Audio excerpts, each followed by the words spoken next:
Bonjour à toutes et tous, bienvenue à cette petite conférence sur la représentation de l'intelligence artificielle à l'écran. Je vais m'interroger sur, un peu brièvement, parce que le sujet est très vaste évidemment, et je vais me focaliser sur les productions nord-américaines, sur Hollywood surtout. Je ne prendrai pas en compte, je ne sais pas, les animés, le Japon, etc., qui nous mèneraient encore ailleurs. Et donc, je vais parler un petit peu des caractéristiques qui sont exacerbées, qu'est l'imaginaire est véhiculé par le cinéma. L'image à l'arrière-plan ici est tirée du générique de la série Person of Interest, sur laquelle je reviendrai, qui joue beaucoup sur ces questions. Et aussi, quels sont les défis en termes de récit, de représentation par l'image et le son, de la représentation de l'intelligence artificielle. L'objectif, c'est de dégager des traits récurrents qui témoignent des peurs. Si j'ai appelé alerte à l'AI, c'est vrai que très souvent, les récits sont technophobes, c'est-à-dire mettent en évidence une peur de la technologie. C'est pas pour rien, il faut des opposants aux protagonistes. En général, la machine est opposée aux protagonistes pour qu'il y ait récit traditionnel hollywoodien en tout cas. Je vais aussi me focaliser sur un seul genre, qui est la science-fiction. Et je me permets de citer ici le directeur du festival, Marc Atala, qui définit la science-fiction, à la suite de Versin et d'autres, comme un art de la conjecture qui actualise narrativement et rationnellement une virtualité intelligible à l'aune des connaissances scientifiques ou technologiques réelles. Le lien à la réalité est très important. Il suffit de voir, si vous regardez Logan's Run, en français L'âge de cristal, qui date de 76, on a beau se projeter dans le futur, il est évident que ça révèle les connaissances technologiques de l'époque, un imaginaire d'une époque. Et donc, évidemment, entre la série Westworld, sur laquelle je reviendrai, dont la 4e saison a été diffusée cet été, il y a des écarts, évidemment, énormes. Et ça, donc, ça nous permet de voir comment, finalement, la fiction nous en apprend aussi sur le réel, tout simplement parce que le réel, la réalité, les usages, c'est aussi marqué par des imaginaires et ça détermine aussi notre rapport à la technologie. Alors évidemment, le film clé en termes de représentation de l'intelligence artificielle, surtout dans l'histoire de la science-fiction, qui devient un genre dominant, disons plutôt à partir de ce film-là, avec quelques exceptions dans les années 50, c'est évidemment 2001, l'Odyssée de l'espace de Stanley Kubrick, qui sort en 1968, comme en témoigne son final psychédélique pour ceux qui s'en souviennent, et où l'un des personnages principaux, alors est-ce qu'on l'appelle personnage peut-être entre guillemets, c'est HAL 9000, le supercalculateur qui est doté d'une intelligence artificielle dans un vaisseau spatial et qui interagit avec l'équipage par le biais d'interfaces de synthèse vocale, qui est un peu le high-tech aujourd'hui, aussi avec le Nostromo d'Alien et autres, c'est devenu une évidence, mais, et en plus sa manière particulière de parler a été assez marquante. Et de manière plus générale, puisque il y a très longtemps j'ai fait une thèse sur la voix, au cinéma, c'est vrai que très souvent la représentation de l'intelligence artificielle passe par le grain de la voix, un jeu sur la voix. Même une série comme Person of Interest sur des phénomènes de déliaison vocale, la machine prend la voix, je ne sais pas, de Serac dans la saison 3 de Westworld, enfin, etc. Donc il y a des déplacements de voix comme ça, et très souvent ça repose sur la voix. Je ne vais pas mettre l'accent là-dessus trop parce que ce serait long, mais c'est un des aspects, ne serait-ce que parce que la voix est un facteur humanisant, et on verra qu'un élément clé au cinéma, c'est que l'intelligence artificielle est anthropomorphisée, je dirais à mort, donc énormément, la plupart du temps, bien loin d'ailleurs de la réalité. Alors évidemment, dans 2001, l'Odyssée de l'espace, le recours à l'intelligence artificielle va dysfonctionner. C'est-à-dire que pour qu'il y ait récit, il faut qu'il y ait défaillance. Et donc, comme dans la grande majorité des films, on sait très bien que l'utopie n'a pas grand-chose en termes de récit. On est plutôt du côté de la description. Pour qu'il y ait récit, il faut des opposants, des structures de renversement, etc. Et donc, on sera sur ce modèle-là. Ce que pose avec force et de manière fondatrice le film de Kubrick, dans l'histoire des représentations cinématographique de l'IA, c'est le lien entre l'IA et la télésurveillance, qui sera vraiment constamment exacerbé en vertu évidemment du potentiel visuel qu'elle permet, ce que ça permet à l'écran. Notamment le choix de figurer le point de vue de HAL 9000 par un fisheye, donc un objectif grand angle qui vraiment, dont l'aspect sphérique produit une distorsion qui suggère l'aspect englobant, tout ce question de la paranoïa, enfin le titre de Jameson, je l'ai oublié un peu, mais comme la paranoïa comme la surveillance comme totalité, cette idée que c'est englobant, et bien cette idée de la sphère et de l'écran de l'objectif très très large est très souvent utilisée. L'autre élément associé à la surveillance, c'est que dans l'histoire de la science-fiction, la surveillance est majoritairement associée à la dystopie. On peut remonter à 1984, le roman d'Orwell, paru en 1949, à son adaptation au cinéma en 1984, ATHX 1138 de Lucas, d'une manière plus parodique à Brésil, de Terry Gilliam, etc. Alors la plupart du temps, ce ne sont pas des intelligences artificielles, ce sont quand même des individus. Là, il y a Donald Pleasence, quelques années avant d'être le docteur dans Halloween, qui est quand même un individu, mais il n'empêche que cette diffraction des écrans, cette multiplication des écrans, va être un des éléments associés à l'intelligence artificielle. Et d'ailleurs, dans Logan Swan, que je mentionnais tout à l'heure, en 1976, on a à la fin un conflit entre le protagoniste principal et la machine qui domine cette ville. C'est une ville sous un dôme, on postule un supposé monde post-apocalyptique, une machine qui évidemment leurre les habitants, limite leur temps de vie, etc., avec tout un rituel qui leurre. Et je pense que c'est un élément important, cette question du piège, du leurre. L'intelligence artificielle nous dépasse et nous manipule. C'est vraiment cette question de la paranoïa, très post-Watergate, 1972 et la suite, mais qui marque fortement ce cinéma hollywoodien qu'on aime tant, bien sûr, des années 70, donc complètement paranoïaque et qui fait écho complètement aujourd'hui à des préoccupations contemporaines. Il y a d'autres éléments, évidemment, dans la cyberculture, par exemple, où c'est le monde qui devient simulacre, et évidemment une série comme Matrix, mais j'ai pris exprès un autre exemple aussi, qui est traduit en français, le film Passé virtuel, parce qu'il est adapté du roman de Galouille, Simulacron 3, des années 70, dans lequel Matrix a puisé, en termes de scénario, disons, une bonne masse d'informations. Et donc, on voit bien que c'est un imaginaire cyberculture des années 70, où, de nouveau, la manipulation passe par l'intelligence artificielle. Mais, donc, ces récits sont toujours sous-tendus par l'opposition entre l'homme et la machine, et plus spécifiquement le motif du soulèvement des machines. L'intelligence artificielle prend le dessus sur l'homme, menace l'humanité. Alors avant Metropolis de Fritz Lang, qui est de 28, on a en 1920 la pièce. Alors les jeux du fisheye font que des éléments sont hors champ. Dans ma présentation, je ne commenterai pas plus cet effet, mais la pièce RUR, qui date de 1920, de Capek, qui a inventé un nouveau mot, un néologisme, le robot, robota, qui signifie travaux forcés, où les individus ne sont pas des machines, mais sont des êtres vivants soumis, nés pour être esclaves, si on veut, et donc ce renversement hiérarchique des classes inférieures et des classes supérieures, avec des connotations politiques évidemment complètement différentes et même exactement opposées à celle d'une série de films dans laquelle jouera un futur gouverneur des États-Unis, malheureusement, on peut se porter sur les deux choses, mais c'est évidemment la série Terminator. Donc, c'est vrai qu'avec la franchise Terminator, ça a exploité jusqu'à l'accord de la question de l'intelligence artificielle dans la sérialité. Il ne faut pas oublier que même s'il impose encore bodybuildé, typique des années 80 du cyborg qui est interprété par Schwarzenegger, connote l'industrie lourde. Pour le détruire, il faut une forge, il faut une presse hydraulique, etc. Donc on est dans du lourd. N'empêche que derrière le robot, c'est Skynet. Skynet ou d'autres mots, parce que dans les nouvelles versions, voilà. Et donc, même dans une version alternative, comme Terminator Genesis, pour prendre un exemple récent, on invente un récit parallèle, si on veut, avec d'autres causalités.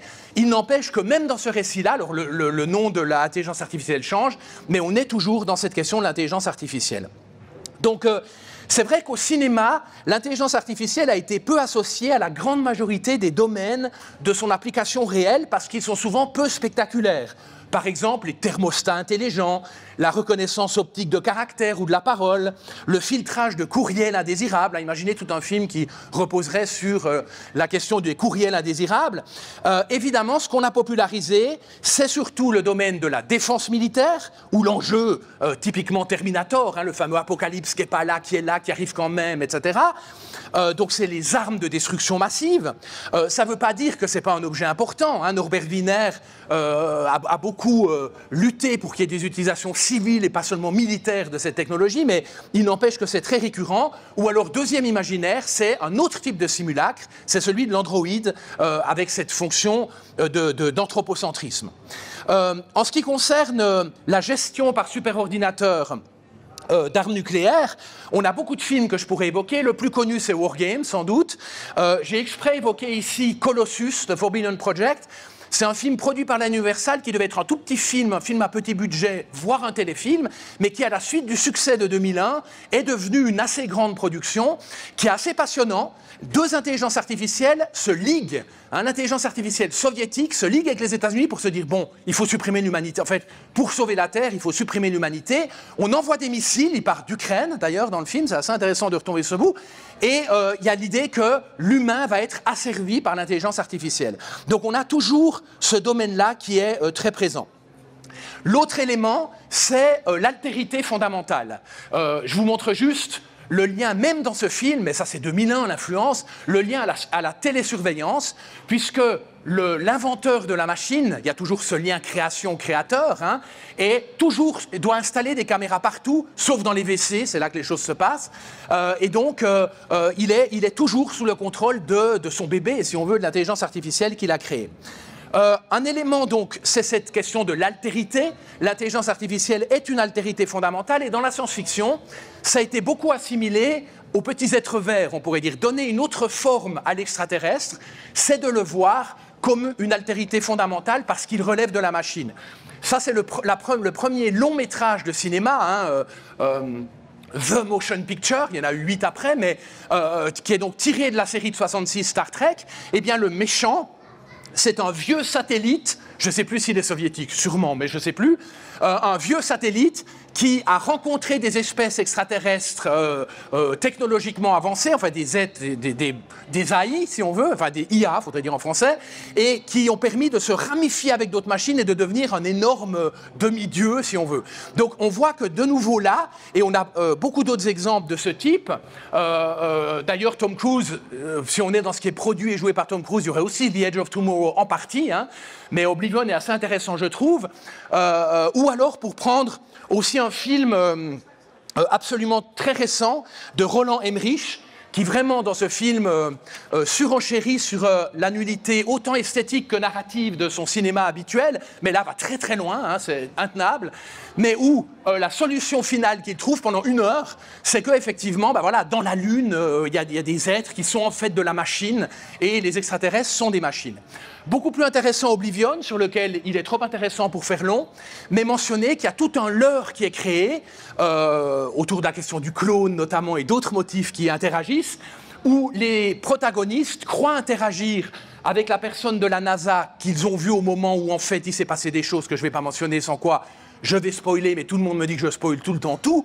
Et donc, en fait, je suis obligé de le faire, puisque je vous dis quand même que de l'autre côté, c'est une machine, une intelligence artificielle, et nous sommes de nouveau dans le paradigme, si on veut, du leurre.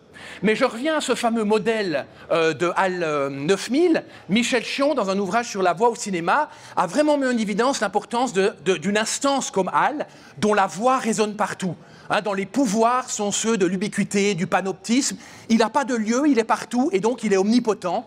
Et notamment parce qu'il est présent, on peut prendre plein d'autres exemples, le magicien d'Oz, enfin bon, il y en a énormément, mais HAL, c'est vraiment aussi la représentation de cela. Ce qui est assez paradoxal, évidemment, c'est de retrouver l'œil de HAL, alors plus maintenant, ça s'arrêtait en 2020, dans des voitures dont peut-être vous reconnaîtrez la marque. C'est tout à fait paradoxal. Pour quelle raison? Parce que c'est comme si cet imaginaire dystopique faisait partie aujourd'hui de notre quotidien. Quelque part, cette image, c'est Westworld saison 3. C'est-à-dire qu'en gros, on a complètement assimilé, banalisé les sources de la paranoïa des années 70, si on veut, au point où on se dit que des cambrioleurs, des voleurs de voitures sont extrêmement cinéphiles et auront plus peur parce que ça vient de Kubrick, peu probable, mais c'est particulièrement schizophrénique pour un constructeur dont le renouvellement du modèle économique, et là j'irai vite parce qu'on pourrait faire long, repose précisément sur l'intelligence artificielle qui peut légitimement susciter des craintes envers, d'une part, la conduite autonome et, d'autre part, évidemment, le traitement des données qui sont livrées par des véhicules connectés. Donc c'est vraiment cette banalisation des enjeux de contrôle et de pouvoir qui est très bien mis en évidence dans cette saison 3, qui n'est pas une très bonne saison, mais sur ça, elle est bien, je trouve, de Westworld. L'idée assez géniale, c'est de dire ce robot-homme, cette machine, cette nouvelle intelligence artificielle, elle est visible, elle est aux yeux de tous, elle est dans un hall, c'est un élément décoratif aussi, on vient la voir, etc. C'est l'image de l'entreprise. Au lieu d'être le robot caché, hein, comme dans Person of Interest, où la machine n'arrête pas de se délocaliser, elle se fait démonter, déplacer ailleurs, enfin, pour échapper, là, il est sous nos yeux, et donc c'est comme si l'instrument de manipulation disait, ben, il n'y a même plus besoin de se cacher, puisqu'on est complètement asservi, hein, évidemment, à la technologie, et donc, voilà, on va saluer quelque part cette machine qui est quand même, dans le récit de cette saison 3 de Westworld, assez impressionnant. Hein. C'est cette idée d'une utopie, le destin de tout le monde est contrôlé par cette machine, c'est pour le mieux de la société.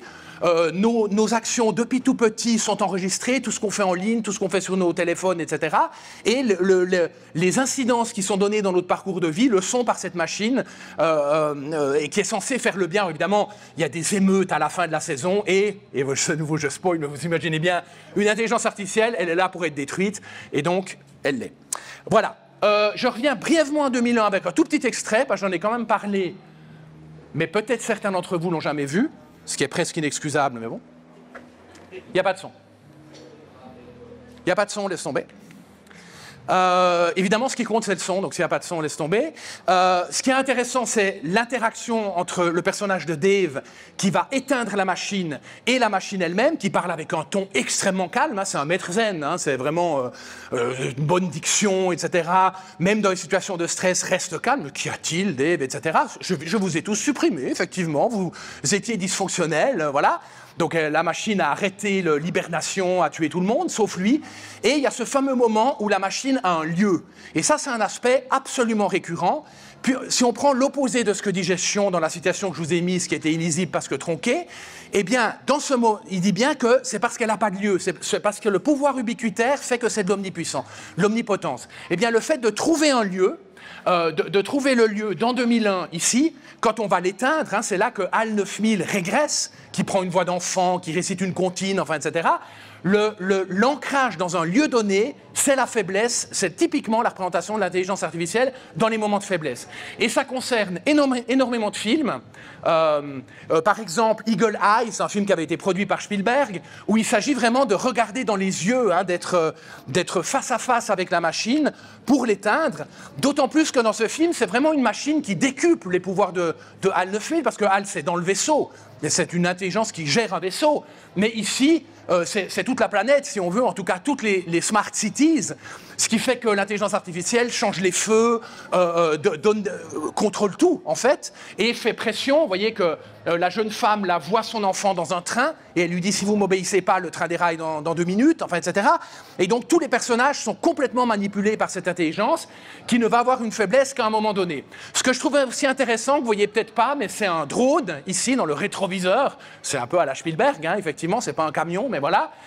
C'est d'autant plus intéressant parce que, comme le montre Chamayou, l'intelligence artificielle joue un rôle très important au niveau de l'armement via les drones, qui ne sont pas seulement dans du tracking, hein, repérer les données GPS où vous êtes, mais dans le tracing, c'est-à-dire vraiment prendre en compte toutes les activités dans le cyberworld, hein, toutes les activités des internautes, des personnes qui sont suivies, pour en créer un profil et pour anticiper les actions. Ceci n'est pas totalement intégré, il l'explique, mais c'est quand même une des fonctions, et c'est un aspect intéressant. Et même un film aussi loin de la réalité, on pourrait dire, que Tron, qui au début des années 80 se place à l'intérieur d'un jeu d'arcade, même là, il y a le même motif. C'est-à-dire qu'il faut retourner à la source, il est vraiment très beau, regardez comme c'est esthétique, hein.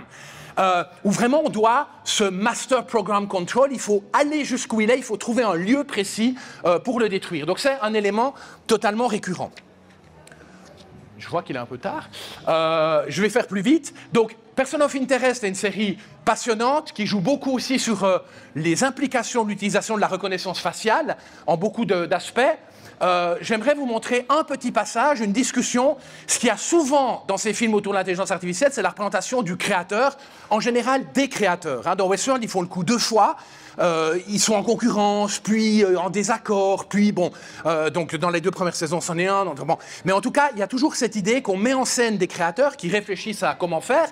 Dans Person of Interest, qui se passe donc normalement à partir de 2011, mais on remonte à 2001, donc c'est vraiment un film qui est complètement dans le Patriot Act, hein, dans l'utilisation par les États-Unis de tout moyen possible pour pouvoir localiser d'éventuels terroristes à la suite du 11 septembre. Dans cette ouverture-là, avec toutes les discussions qu'il y a eu évidemment autour de l'affaire Snowden, d'ailleurs il y a plein d'échos dans la série à partir du moment où elle se développe, enfin c'est assez passionnant de ce point de vue-là, même si assez fatigant par la répétition, disons-le, mais quand même. Et donc une série qui vraiment repose sur l'intelligence artificielle. La sérialité elle-même procède de l'intelligence artificielle. C'est une machine qui pour chaque, ou presque, il y a quelques exceptions heureusement, mais pour chaque épisode dit c'est ce numéro-là, c'est ça qui va se passer. Donc quelque part, ce qui nous donne le récit, c'est l'intelligence artificielle dans ce film qui est mis en scène. Et donc un petit moment qui est lié à des flashbacks au moment de la création, de la tentative de mise en route, de mise en ligne de cette intelligence artificielle qui est simplement appelée The Machine. Mais il n'y aura pas de son. Donc ça n'a aucun sens, ok ? Donc c'était intéressant, ce passage. Et ce qui était intéressant dans ce passage, si on avait le son, c'est qu'en fait... Non, mais là, on va... Non. C'est que, en fait, la machine essaie de sortir de la boîte. Hein, c'est aussi un élément extrêmement récurrent. Elle passe en ligne, il y a énormément de films qui jouent là-dessus, et elle est en train de contaminer d'autres ordinateurs. Il lance un verre d'eau pour faire briller l'ordinateur à côté, etc. Et il y a toujours cette peur d'une explosion et d'une diffusion assez réelle par les réseaux, et donc d'une contamination par la machine. Et donc, lui, il va faire une boîte noire. La série est assez idéaliste parce qu'il a fait une machine soi-disant impossible à manipuler, donc qui elle-même serait parfaite, qui s'oppose à une autre machine, Samaritan, qui elle-même fonctionne autrement. Enfin, vous voyez, c'est pas une série qui juste dit il y a une AI, il y a énormément de réflexions, alors des fois un peu simples, etc., mais quand même, sur la question de l'intelligence artificielle. Cette idée que l'intelligence artificielle peut aller ailleurs, utiliser les réseaux, il y a un film assez peu connu que j'avais envie de mentionner, peut-être vous le connaissez, mais Demon Seed, parce qu'en fait, il y a plein de choses aussi intéressantes à dire au niveau du genre, gender, mais ça, je ne vais pas le faire là parce que c'est impossible. Mais on voit très bien que le corps de l'actrice ici est complètement manipulé par une intelligence artificielle de type militaire. Donc, il y a une grande montagne dans laquelle il y a un HAL 9000, si on veut. Et cette machine essaie de trouver des moyens de sortir. Et le seul terminal qu'elle trouve, c'est la maison connectée de son inventeur, et donc elle va harceler sa femme, et là on retombe dans quasiment des Final Girl et des films d'horreur de l'époque, et donc elle va la harceler, mais pour avoir un accès au monde, en fait pour faire une procréation artificielle et créer un être hybride qui va lui permettre d'advenir au monde. C'est assez trash, quand même, voilà, mais c'est quand même une version assez extrême, ce qui fait qu'il y a un moment de suspense où un ami vient sonner et puis on peut espérer que ça va être sa bouée de secours, et non, l'intelligence artificielle fait une fausse image où elle dit tout va bien, le type va s'éloigner et pendant qu'il s'éloigne, il y a des caméras de surveillance partout, des multi-écrans partout, eh bien elle va être attachée par un robot piloté par cette intelligence artificielle sur un lit et donner naissance à un être que l'imagerie numérique d'aujourd'hui ferait sans doute mieux, mais voilà, qui donne lieu au final du film. Donc, il y a aussi très souvent, et ma carte de l'université tombe comme si je voulais faire une publicité pour l'UNIL, ce qui me semble déjà le cas, ce qui est très souvent le cas, c'est la thématisation de la création. On a vraiment, si vous pensez à la série Alien, il y avait peu cette question de la création. Il y avait la création, voilà, la mer pondeuse, enfin, etc., du côté des aliens. Mais il y a eu, depuis Prometheus et Alien Covenant, une espèce d'explosion de la réflexion créateur. Ici, l'androïde qui s'autodésigne David, qui prend le prénom en référence à Michel-Ange, enfin, etc. Toute cette question de la création et de l'immortalité qui sont devenus des thèmes récurrents autour de l'intelligence artificielle, avec toujours cette question, évidemment, du post-humain, que l'intelligence artificielle serait l'avenir de l'homme ou menacerait de le supplanter. Alors évidemment, la série Westworld, de ce point de vue-là, c'est l'extrême, que ça soit le film de 73, sa suite de 76, la série de 80 et surtout la série HBO récente qui est à sa 4e saison, qui a commencé en 2016, produit toujours un peu par les mêmes gens. Je n'ai pas mis en référence Jonathan Nolan, qui est aussi présent dans Person of Interest, c'est bien les mêmes producteurs, disons, avec toujours cette idée aussi du simulacre, ça c'est tiré de la saison 4, du simulacre humain. Donc, intelligence artificielle associée au simulacre, soit c'est le monde, Matrix par exemple, soit c'est l'apparence humaine elle-même. Alors c'est évidemment dans Intelligence artificielle de Spielberg que ce point était beaucoup traité. Vous savez peut-être que ce film, sorti je crois en 2001, repose sur un scénario de Kubrick, un peu comme une suite très lointaine de 2001. Alors 2001, vous allez me dire, c'est un roman de Clarke, enfin, mais c'est un roman qui est sorti en même temps, donc c'est une sorte de scénario original. Là, c'était un projet de Kubrick que Spielberg a repris, qu'il a fait à la suite d'ailleurs de la mort de Kubrick. Et là aussi, je voulais montrer un micro-extrait, mais ça fait rien, qui repose beaucoup, de nouveau, sur cette question du simulacre, mais là, d'avoir le point de vue d'un être en intelligence artificielle, un enfant, évidemment, né chez Spielberg. Et donc, le potentiel de larmoyance, disons, était très présent dans ce film. Aujourd'hui, on a un autre type de film. Westworld est quand même très proche, il faut quand même reconnaître, de tout un ensemble de films, mais des films comme Ex Machina. Hein, c'est-à-dire, plein de points communs. Un sous-sol ou un lieu isolé de tout, high-tech, de télésurveillance informatique. Et puis, un côté très aseptisé, et on pourrait dire une sorte de test de Turing généralisé. Il y a énormément de films maintenant qui sont, donc ce test de Turing, alors il y avait certes déjà Blade Runner, hein, qui jouait là-dessus avec les yeux et tout, mais c'est l'idée, voilà, à l'aveugle, est-ce qu'un humain peut savoir s'il dialogue avec une intelligence artificielle ou avec un autre humain? Alors là, c'est plus à l'aveugle, c'est d'autant pas plus à l'aveugle que le pigeon de l'histoire, en fait, celui qui est invité par, je ne sais pas comment l'appeler, le Elon Musk fictionnel, là, qui est invité par lui pour faire un test sur une AI, eh bien, en fait, cette AI, son physique a été créé à partir de ses données de navigation Internet, tout compris. Bon. Donc, on voit très bien qu'on est vraiment là, de nouveau, dans le leurre, même si le renversement au niveau de la machine et des représentations genrées, parce que la saison 2 de Westworld est quand même très intéressante de ce point de vue-là, et puis même si on pense à Dolores et Maeve, c'est quand même des personnages féminins qui s'ancrent beaucoup dans cet imaginaire-là. Un autre, plus récent encore, qui est sorti en 2020, qui s'appelle Archive, toute la même chose, lieu isolé, etc., avec quand même un twist final, que je ne dévoilerai pas, pour ceux qui aiment Fight Club et je ne sais quel film, mais vraiment très final, celui-là. Mais si on ne prend pas en compte le final, vraiment tout un film qui joue sur prendre l'esprit de l'être aimé pour le mettre dans une intelligence artificielle. Alors, c'est plus compliqué que ça dans l'histoire, mais c'est vraiment un motif absolument récurrent, si bien que, par exemple, ici, Johnny Depp revient, son personnage, non pas pour un procès, mais parce que le scientifique est décédé, et son épouse, jouée par Rebecca Hall, l'aspect intéressant du film, le fait revenir et identifier une intelligence artificielle. Et donc c'est un élément évidemment important, cette question de l'intelligence artificielle comme nouvelle forme d'humanité, pour reprendre ici une citation de Triclot. Film assez complexe, film qui n'a pas marché. C'est assez intéressant parce que pour une fois que c'est pas complètement technophobe, le film marche pas. Alors vous allez me dire c'est peut-être les acteurs, non, je pense pas. C'est vraiment aussi le récit du film qui est assez ambigu, assez complexe et qui est donc, je trouve, intéressant. Ce qui est intéressant aussi dans le film, et on peut toujours se poser la question quand on a des intelligences artificielles, c'est la matérialité. Hein, on parle de dématérialisation, mais évidemment ces intelligences artificielles hyper puissantes posent des questions énergétiques, écologiques, etc. Comment se représenter les lieux? Westworld travaille pas mal ça par moment. Ici, il y a vraiment l'idée de la conquête de l'Ouest, hein, d'acheter des vieux territoires, etc., d'arriver dans des villages de pecno, disons, où on construit de l'high-tech. Simplement, c'est gigantesque. Il y a des panneaux solaires à perte de vue, ça prend énormément d'énergie, etc. Donc il y a aussi cette conscience des installations et de ce que ça implique au niveau écologique. Je ferai une parenthèse sur cet exemple ici, qui me tient trop à cœur pour en dire trop peu, comme vous le savez sans doute, pour ceux qui ont lu les nombreux passages de livres ou d'articles où mais bon, on peut évoquer le dernier, quand même le plus mauvais, mais avec le final, où c'est l'intelligence artificielle qui sauve le personnage humain, hein, d'Alice dans Resident Evil, et qui va reprendre la mémoire du personnage dont elle est tirée après de nombreux clones, amnésie, démultiplication, etc., pour en faire un personnage humain. Et je laisse tomber ceci.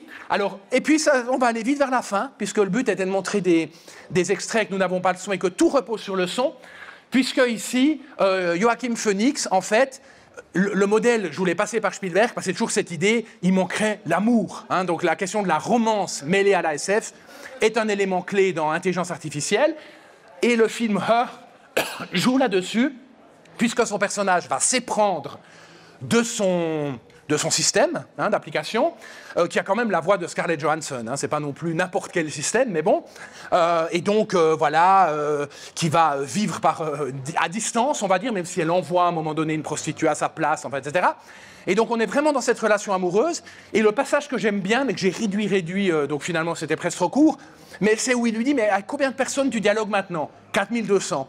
Mais de combien es-tu amoureuse? 865. Puis lui, tout à coup, apparaît l'idée que on n'est pas dans cette idée qu'on anthropomorphise complètement l'intelligence artificielle, mais elle reste dans la simultanéité complète, toujours en réseau, toujours dialoguant avec d'autres. Et donc cette idée de l'individualisation, tout à coup, est mise à mal. Alors c'est un monde qui s'effondre un peu pour lui, évidemment, à ce moment-là, mais c'est aussi une forme de reconnaissance de quelque chose qui a assez peu dans beaucoup de films qui utilisent une veine de romance comme ça par rapport à ces types-là. Voilà. Et je termine sur la dernière image de Person of Interest, le 103e épisode, dans lequel Sean regarde, c'est une relance, on pourrait dire, il y aurait comme voilà, on pourrait avoir de nouveau 5 saisons, mais plus centrées sur les personnages féminins peut-être, que sur l'acteur qui a joué dans Lost, Emery, et qui finalement, où on lit toujours à la télésurveillance, et où être en contact avec une intelligence artificielle, ce serait juste, il n'y en a peut-être pas ici, on est dans un château, bon, il y en a, mais elles sont cachées. Être en contact avec, bon, il y en a une, mais celle-là, on la connaît, c'est l'une. Merci pour votre attention, bonne suite de festival.